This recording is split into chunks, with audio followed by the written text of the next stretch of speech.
The Ten Commandments is a 1956 American epic religious drama film produced, directed and narrated by Cecil B. DeMille, filmed in VistaVision, Technicolor Color, and released by Paramount Pictures.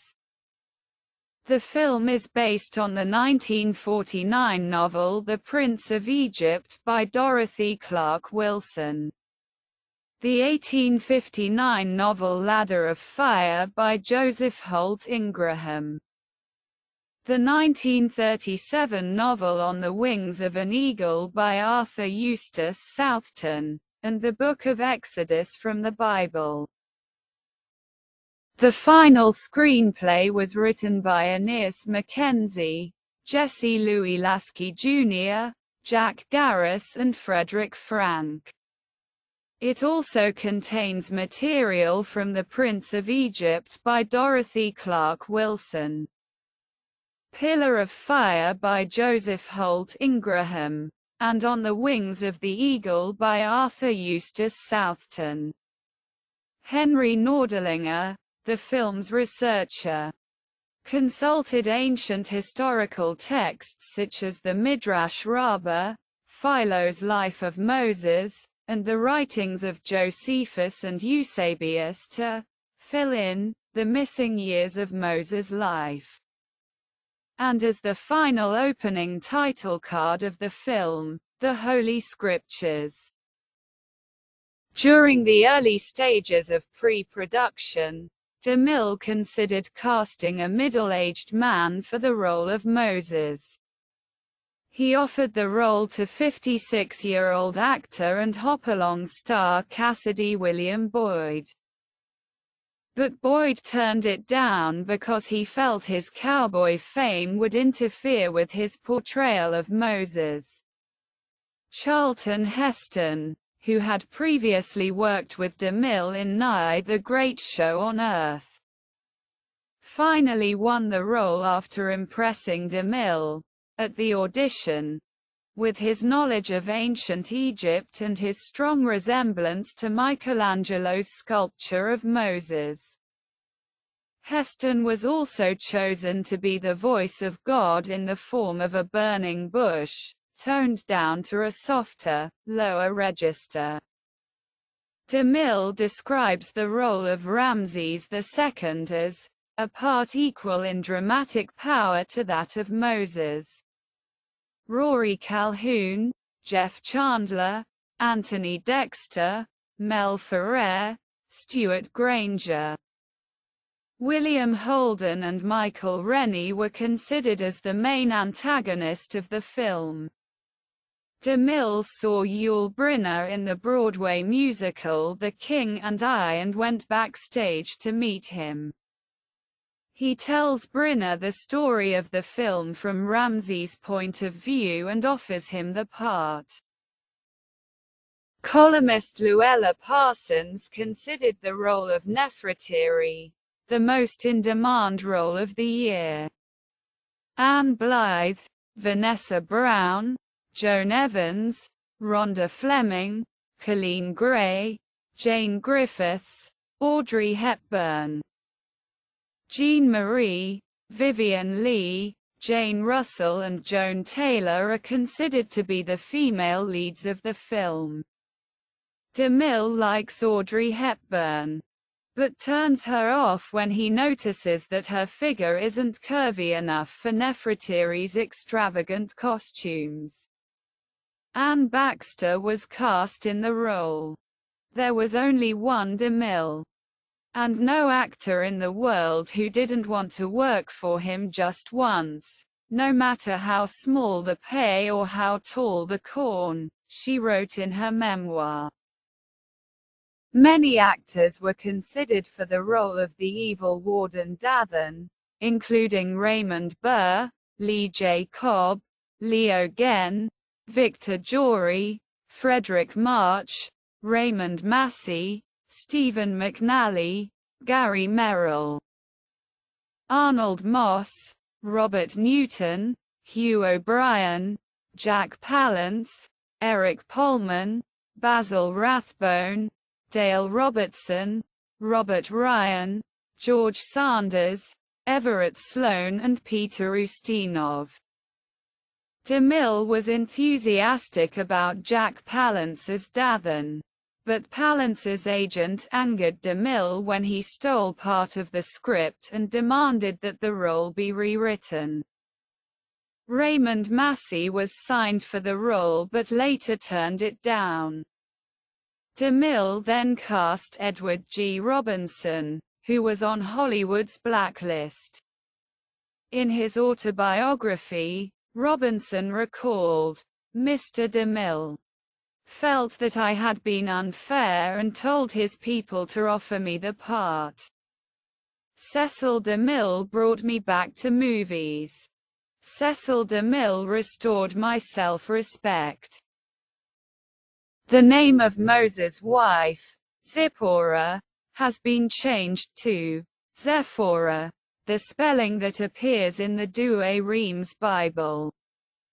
Judith Ames, Anne Bancroft, Anne Baxter, Shirley Booth, Diane Brewster, Peggy Castle, June Clayworth, Linda Darnell, Laura Elliott, Rhonda Fleming, Rita Gam, Grace Kelly, Jacqueline Green, Barbara Hale, Allison Hayes, Frances Lansing, Patricia Neal, Marie Palmer, Jean Peters, Ruth Roman, Barbara Rush and Elizabeth Sellers were considered for the role. Grace Kelly, DeMille's first choice, was unavailable. DeMille was very impressed with Yvonne de Carlo's performance as a holy woman in Metro-Goldwyn-Mayer's Sombrero. He felt in her a depth, an emotional strength, a feminine strength, which the role of Sepphora needed and which she gave her. DeMille considered Pier Angeli, Vanessa Brown, Pat Crowley, Piper Laurie, Irene Montville, Laurie Nelson, Kathy O'Donnell, Jean Peters, Donna Reed, Karen Sharp, and Elaine Stewart for the role of the Jewish water girl, Lilia.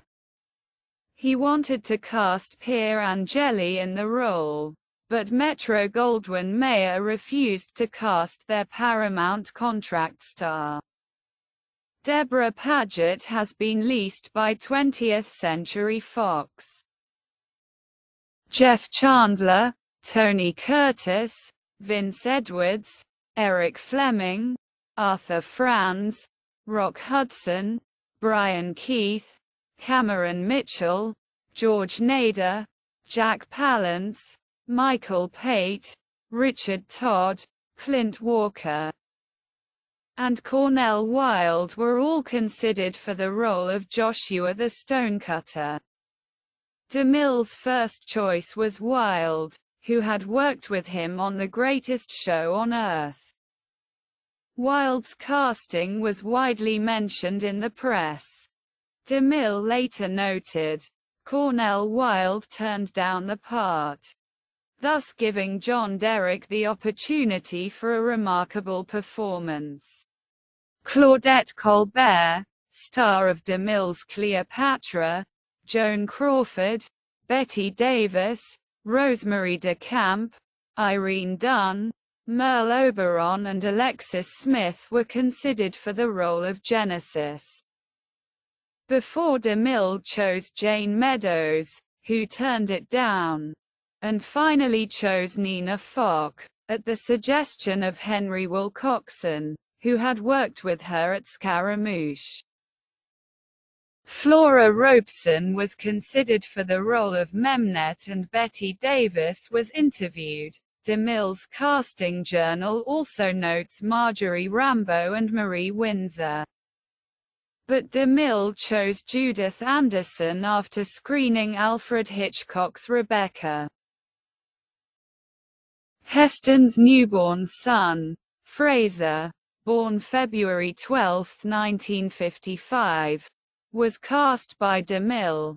at the suggestion of Henry Wilcoxon, who told him, "The timing is right. If it's a boy, who better to play baby Moses?" As soon as Heston told DeMille that his wife Lydia was pregnant. Fraser Heston was 3 months old at the time of filming. Henry Wilcoxon's wife, Joan Woodbury, was cast as Cora's wife in The Golden Calf.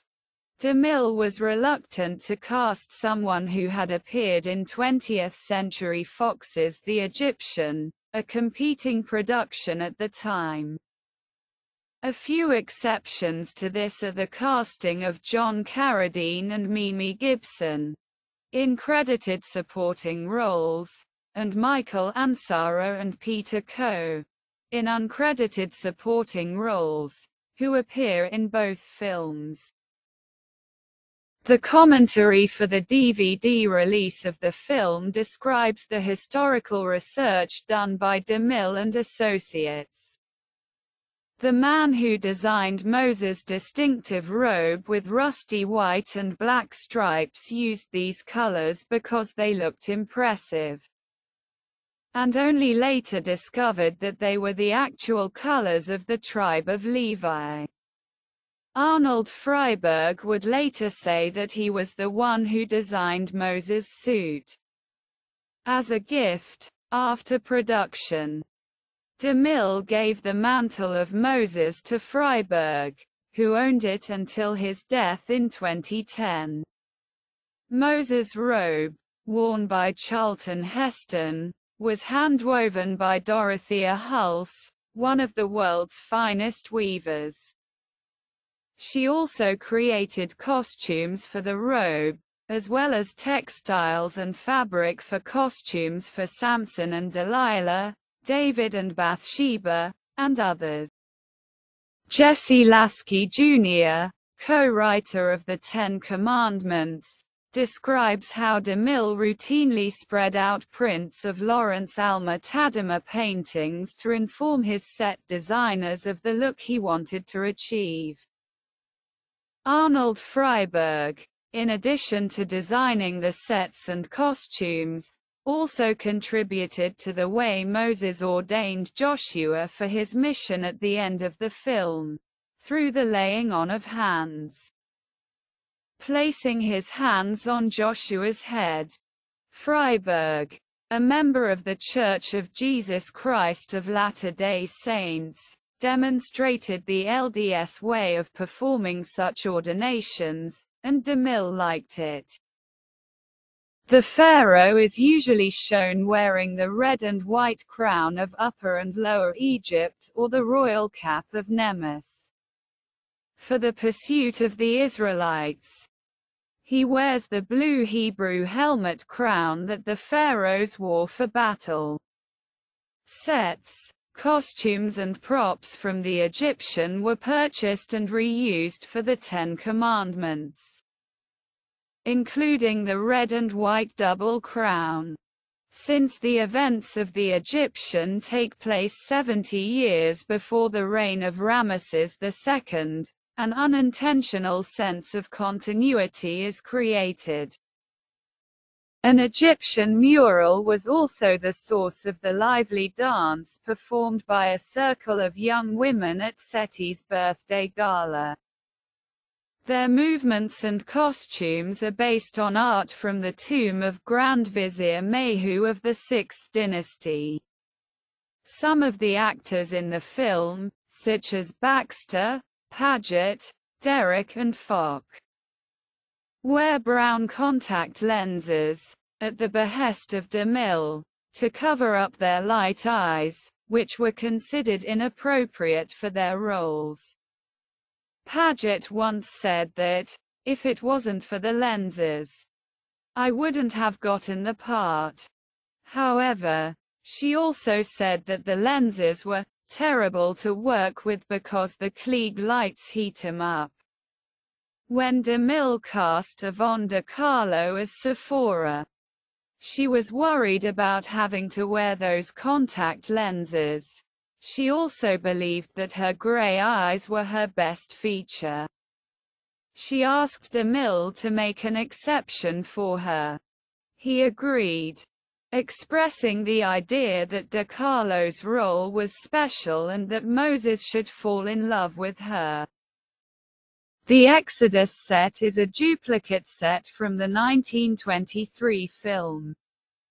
It was built outside of Cairo and designed by Egyptian architect Datan.